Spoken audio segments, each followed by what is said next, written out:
Darryl and I have just come over to one of his other fields, and behind us here are some birch trees, young birches. Darryl, how old are these trees? These trees are about 5 years old right now. They're 5 years old? Yes. Okay. And these are a multi-stem. These are multi-stem clump birch. And when will you start harvesting these? These are for next year. When you look at the spacing of these trees, they have another year to grow before they're impacting each other. So we're going to let them get a little more size, but most importantly, they look nice. Thank you very much. We like to see a little thicker trunk on them. Okay. It makes for a more substantial plant, more so than the height. Okay. These trees, unlike a single stem, are sold by height, but we're not concerned about how tall it is. We're concerned about how heavy those canes are to give a real kind of established effect when it's planted. Does that? All right. Do the size of the trunks represent the size of the root mass as well? Generally speaking, Okay. yes. So now you mentioned earlier, just a second ago, that birch trees are sold by the height versus the prior field we just saw.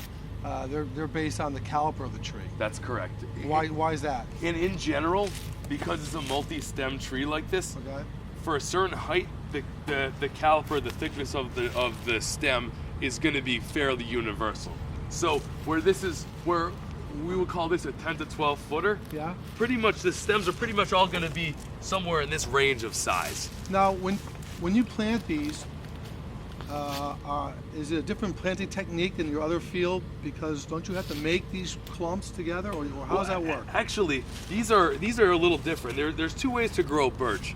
You can buy 4 individual trees. What we found more effective is we'll actually buy from our vendor a plant. They'll grow up a single, cut it back, and then train up four stems. So this is actually one single root mass. Wait. Hold on a second.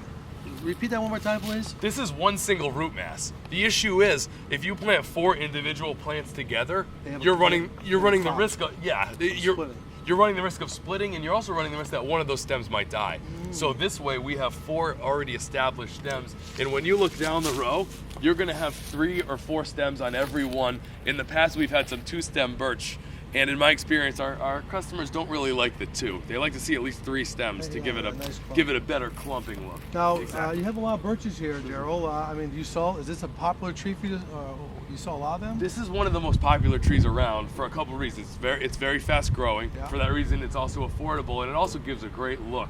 Without being overpowering, it does cast some shade, some light shade, and also the bark is really fantastic. Yeah. And what variety is this? This is a heritage river birch, so this is native to the area. Okay. You actually see it growing not in swamps, but just above it. So it does appreciate wet conditions, and it grows quite well in such situations. Great. Okay. Let's go up here and watch the guys dig these trees.